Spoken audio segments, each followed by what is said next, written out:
Smart Ahmednagar news. Mumbai गंभीर आजारांवरील उपचारांसाठी गरजू नागरिकांना मुख्यमंत्री वैद्यकीय सहायता निधीच्या माध्यमातून अत्यावश्यक आर्थिक मदत पुरवली जाते। त्यामुळे या कक्षाकडे अर्ज सादर करण्याबरोबरच त्याचा पाठपुरावा करण्यासाठी रुग्ण व त्यांचे नातेवाईकांना मंत्रालयात यावे लागते।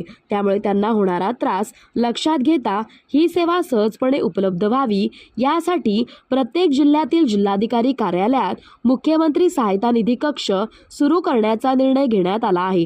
त्यामुळे नागरिकांचा वेळ व पैशाचा अपव्यय टळेल। मुख्यमंत्री सहायता निधी कक्षाकडून अनेक दुर्धर आजारांवरील उपचारांसाठी येणाऱ्या खर्चाकरिता रुग्णांना संबंधित रुग्णालयामार्फत आर्थिक सहाय्य देण्यात येते।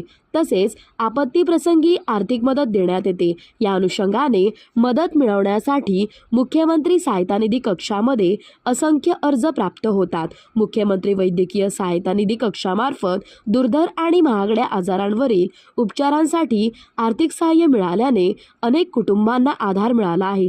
ही मदत मिळवण्यासाठी नागरिकांना राज्याच्या कानाकोपऱ्यातून मंत्रालयात यावे लागते।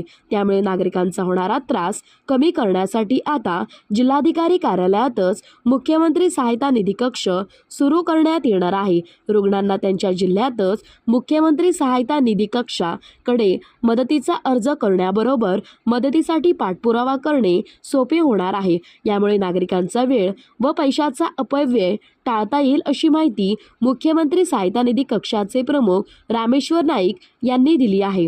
उपसंपादक Shubhada Bhingardive, bureau report, smart Ahmednagar news.